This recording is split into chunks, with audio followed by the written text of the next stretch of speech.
This episode of the podcast is brought to you by NutraBio, with no compromise since 1988, no proprietary blends and nothing but clinical dosages, as well as some of the best flavorings on the market. NutraBio has whatever you need, regardless of your sport or transformation. Use code word NATTY at checkout to save 10%. No matter what holiday you celebrate, New Year's is coming up quick, and here's just a couple of things in terms of the fitness industry and trends that we hope die in 2023.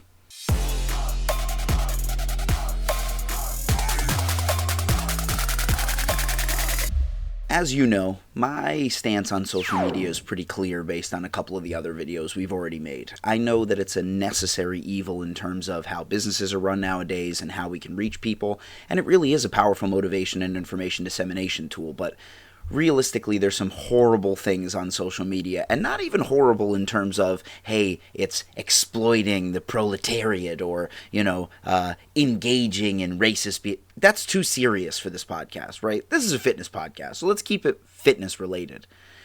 In terms of the things that we feel need to die in terms of social media trends in 2023, I want to start with one that really started about 1.5 years ago. Dry scooping. Listen, here's the thing, guys. There's one thing when it comes to supplements that you need other than the supplement itself. Absorption. When you dry scoop something, first of all, most people are doing it in the bathroom of the gym, which means even if you chug 20 ounces of water right after you down 1 or 2 scoops of your favorite Total War pre-workout, it's not going to matter because 20 to 40 minutes later it's going to kick in, which, let's face it, if you're leaving high school and then you have basketball practice at 5:30, you're probably done by then anyway, and you're going to have a heart attack by the time you go to play basketball. Realistically, you should be having it with about, 12 to 20 ounces of water, like every container says on the back of it, since the dawn of pre-workout. And actually, while we're on the subject of not just dry scooping, but pre-workout in general, stop triple and quadruple and basically making generational challenges to octuple scoop pre-workouts. You guys are the reason why we can't have nice pre-workouts anymore. The original Jack 3D formula, APS Mesomorph, basically anything that had potent levels of DMAA in it, you guys are the reasons why we can't have that shit anymore. So do us all a favor. Take it with 12 to 20 ounces of water 40 minutes before your workout like a normal person. Or 5 minutes before your workout in the car like most normal people who forgot to drink it when they were driving to the gym. But still, quit f***ing dry scooping it and stop quadruple scooping it. Next up on my list is actually something that I've harped on to my clients for years. There's this mentality in terms of social media that we all know is made up, and, in terms of the persona at which you have on your social media is completely fabricated. Most people are pretty good about having about 80% of their real persona and about 20% come through in terms of something that they've built up with themselves. Most of the time it's because we're socially awkward and we don't really know how to interact with large groups of people, and social media has a voice that reaches more people than we ever could have thought in the past. But here's the thing. This idea in terms of hustle culture and being a wolf amongst the sheep really needs to die this year. Reason I say that, you ever meet the type of people who post that shit on social media? This, I'm in here at 5 a.m. doing what most people don't do all week, because I'm a different breed. And then they put on their Medium t-shirt and they walk out to their mom's car, start the car, and go work at Starbucks, right? Listen, it's cool that you work out. Nobody's judging you for that. But we really need to stop with this, I hustle 8 days a week, 380 days a year. Why would you do that? Don't you want to just hustle as much as it takes to be successful? Don't get me wrong. Owning my own businesses, there are weeks when I work 90-hour work weeks. But this idea that everyone who is ever successful only works 90-hour work weeks and never has a day off. And guess what? That means working out at 2:30 in the morning like The Rock. Guys, it's cool to just be who you are on social media, right? Hey, if it's boring, at least it'll be real. Fake comes through a lot easier nowadays than you would think. And this idea that you're somehow going to revolutionize the motivation of all these people who are watching you, the only way you're going to do that is by connecting with them. And if you connect with somebody by being real and being yourself, you're going to have a much greater audience and a much greater response from that audience by them going, I identify with this person. They don't need to pretend who they are to actually connect with me. Or worse comes to worse, my favorite thing is that people who don't connect with anybody, and that's why people connect with them, is because they're so hardcore. Listen, David Goggins, you're awesome, man. You're running ultra marathons and all this other stuff. But the idea that you should be uncomfortable 24 hours a day, 365 days a year, guys, it's really beneficial to be uncomfortable. But rest, recovery, and recuperation is really beneficial to your long-term mental and physical health. Most of the people who really start, harping on this, hey, you gotta hustle all day, every day, wolves among sheep. 3 years after they start their social media, they'll go, hey, last year I had a midlife crisis. I was on the way to a burnout. But you know what? That just means I need to take care of me a little bit. But you should have done that from the start. So, in 2023, guys, how about we practice a little R&R, a little self-care, and a little self-reflection, and understand that it's okay to be yourself, and just connect with people because your voice is like their voice, not fabricated to sound like someone else's voice. Now, I'm sitting here in front of my laptop camera. I have my ring light, got my side camera over here. That was also just a trick to make sure I was still recording. Problem is, I'm in my own house, doing my own thing. I'm not bothering anybody, except maybe my twins who are sleeping in the next room. Realistically, there are these people now who bring tons of camera equipment and will take 20 minutes setting up in a gym before they ever do a repetition. I have gym shoots, I got videos, inside gyms, fields, sports, places, doesn't matter, right? One of the things that needs to die in 2023, shaming other people on your social media because they blocked your shot. Listen, we all want to get the sweet shot of the pump and, build the next TikTok viral sensation. If you approached me because I walked through a public gym and didn't see your camera 40 feet away zoomed in so that you can rep out your half squat for the 13th time in 20 minutes, I promise you there will be more than a little bit of confrontation between us. I got no problem. Look, my clients know better than anybody. I require form check videos on people's plans when they're terms of coaching because I need to make sure that your weight choice, your depth, the safety that you're doing with these, and not just that, but taking a look at how you're performing it in terms of what maybe a rate of perceived exertion would be, is where it's supposed to be. But if someone walked into that shot, or if I was filming it for a coach that I had, I would never be upset at the other person. So if you think that it's cool to understand that you're the next viral TikTok sensation and that you're going to run up to somebody and shame them and everyone's going to be on your side and give you big claps because they blocked your shot and ruined your video, you're the one in the wrong, dude. Okay? No one needs a ring light when they go to the gym. If you're in the posing room, rock and roll, man. If you got your camera set up on a tripod far away because you're trying to check depth, I'm down with it. But if you think for a second that anyone's going to be on your side because your camera was blocked in a public gym by someone else who was there to work out, paid for their gym membership, and was doing exactly what they were paying for in that moment when you came up and said that they ruined your shot, you're the problem, dude, not them. Viral TikTok sensations. Facebook and Instagram Reels. We're all looking for ways to break the algorithm.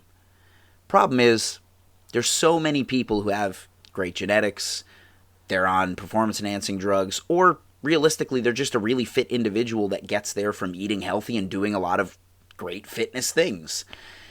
Super complicated calisthenic workouts that target one specific muscle group that they are gifted in needs to die. Here's the thing. How many of us have seen some crazy complicated thing where some dude puts a barbell on top of dumbbells and then does a rear delt row on either side while he has his feet on a plyometric platform and then flips his legs out from underneath it and does 2 leg lifts before he jumps up and does a pull-up.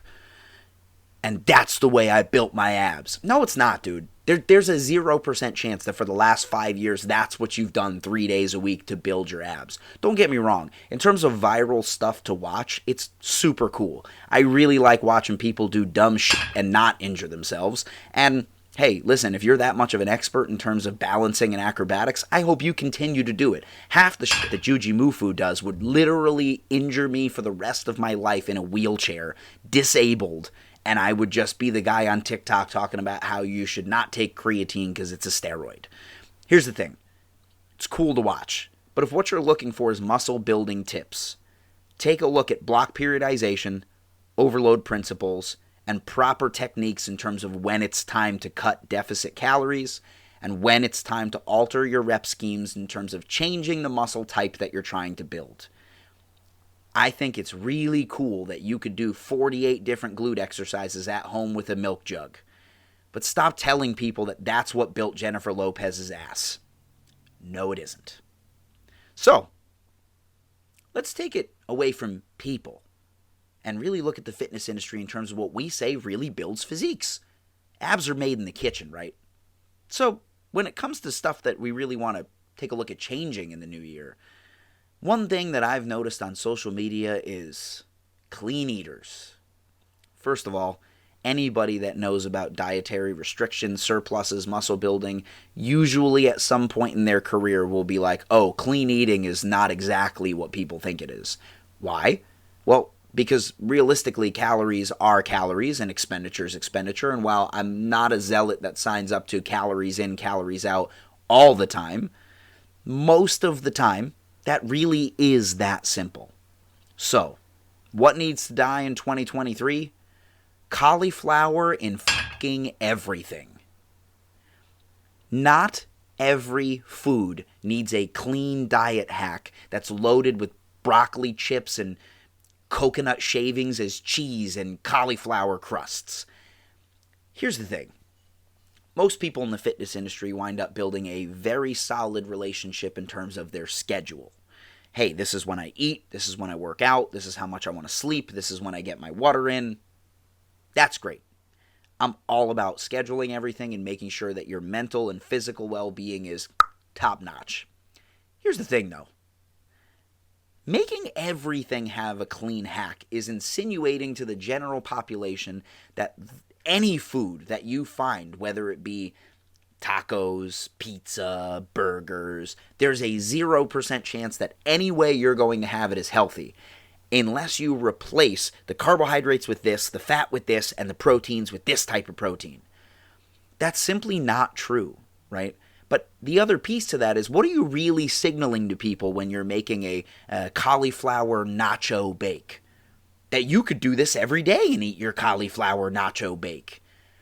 It's healthy in the sense that if I went to Nachos R Us and that shit was loaded up with steak and cheese and, not even avocado, but just literally like oil all over it, and the steak they use is like grade F, sure.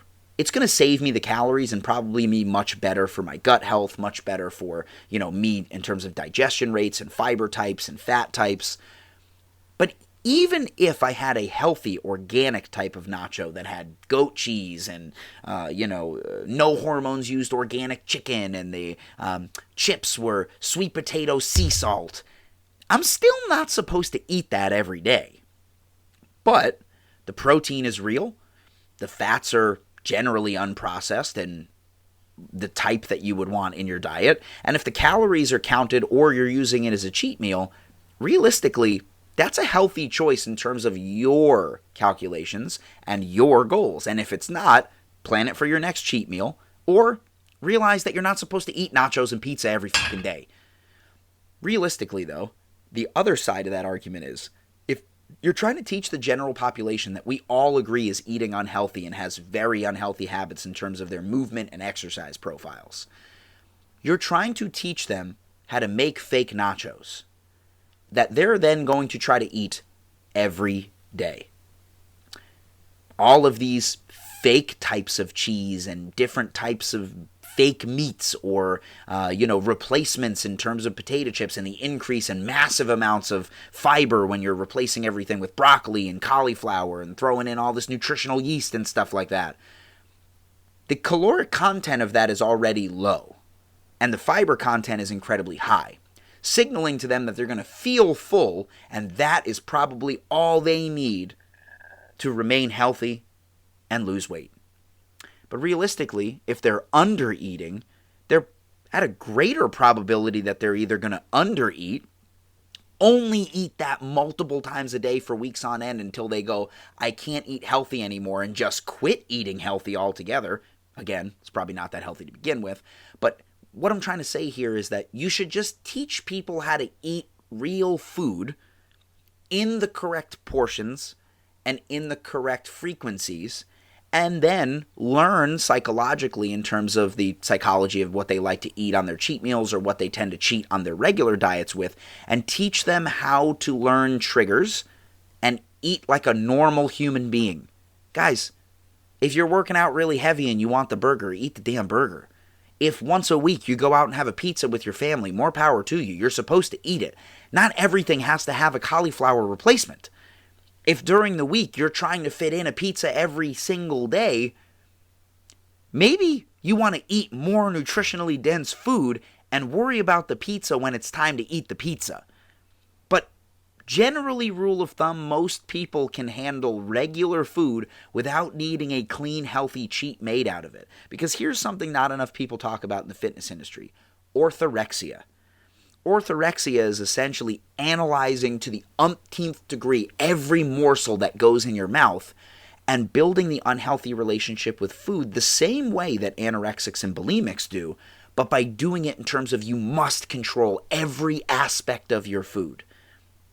I need to know how much oil went in. I mean, you could go to a restaurant and piss off not just the chef, but every server and the maitre d' with this by going, listen, I want to take the bread and I want to replace it with cauliflower crisps. Can you tell me how much oil is in it? And is it avocado or peanut? Also, I am dairy sensitive, so I don't want there to be any dairy in the kitchen at all. Is there any back there right now? Guys, that's literally the manifestation of the same type and level of eating disorder that you would have if we looked at somebody who needed literally help to stop either their restriction or binging and purging in terms of calories. Is it as dangerous?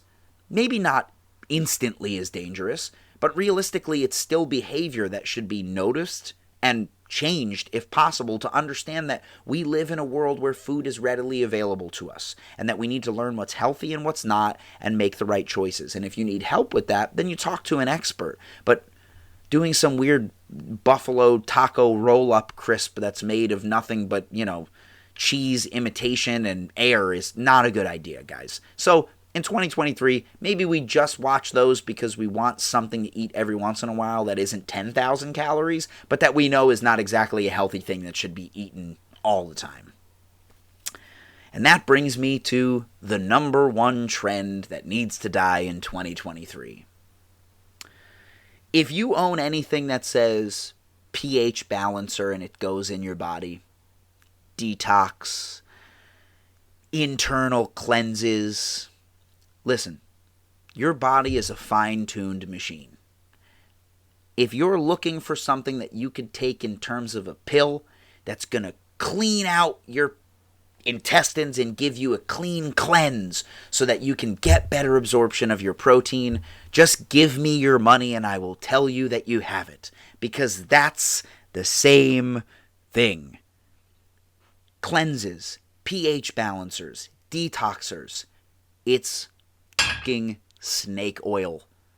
If what you're looking for is a way to get healthy, increase the healthy gut bacteria that you have, eat healthier, count your calories in terms of knowing what you should be around in a daily basis, eat whole proteins, good grains and fiber, you really have to take a look at this and understand that just because we know that in terms of antioxidants and pH balanced water and all of these other products that are being offered to us because the Western world is poisoning us just by existing in major cities, it's probably in some way, shape, or form on a track to understanding how better to live in a large group of people and how we affect each other's environment.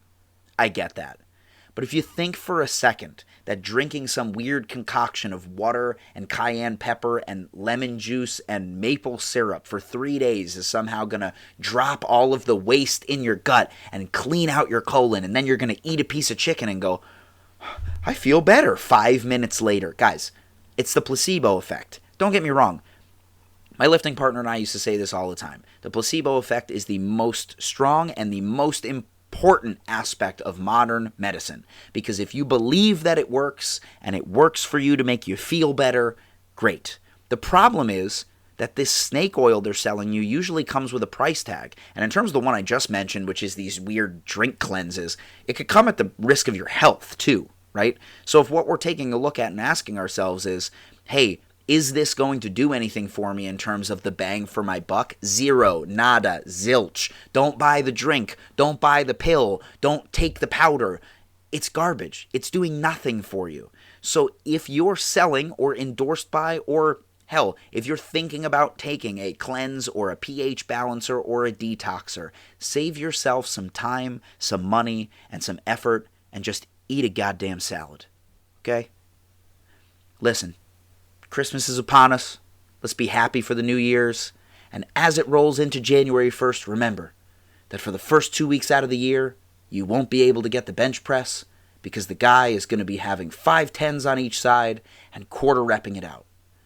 But let's be nice to each other, because one of the honorable mentions that I want to end this video on, stop shaming people on social media for doing something wrong, for taking too long on a machine because they're trying to figure it out, or the worst of the worst. Somebody goes in there and they're trying to better themselves, which we all in the fitness industry have been harping on for years. I see the same guys in the front seat of their car going, America, you need to learn how to eat better. Oh, McDonald's bullshit. You need to eat a chicken, okay? And go in here, and it's 5:30 in the morning. I'm out here, wolves among sheep, getting these biceps in. You need to get it in too. And if you're in there, we're brothers. And then they walk into the gym, see some guy who doesn't know how to squat, who's in there for the second day in his life, and they'll film it and put it on social media and be like, hilarious, right? No, it's not. That's little dick energy, dude. Have big dick energy in the new year. While you don't want to go over to everybody and just start giving unsolicited advice like you're Louis Simmons or, like you're 3DMJ or Squat University, right? What you should do is if you see somebody who really looks like they need help, trying to figure out a piece of machine or wondering if their depth is there or looking around like they need someone to help them, go over and help them. Because here's the thing. That guy is no longer going to be doing that if you tell him the correct way to do it. And I caveat that by saying this. If you don't know what the squat depth is, don't tell somebody else how to squat. But the last thing that any of us need is little dick energy. Let's help each other out in the new year. And remember, this episode of the podcast is also brought to you by bgfitonline.com. Battleground Fitness can train you in any sport that is currently on the market, whether it be strongman, powerlifting, stage competitions, and all genders are accepted. So if you have a transformation that you want to make, whether it be on stage, on a platform, or even just in your photos, BG Fit Online has a coach that could help you. So head to www.bgfitonline.com today and start your transformation. Be sure to like, subscribe, and comment. Because if you're doing your cardio in the new year, trying to lose that belly fat in through the summertime, I got you covered every single Wednesday, wherever you find podcasts. So again, be sure to like, subscribe, and comment. U-Natty States of America out, and we'll see you around Christmas.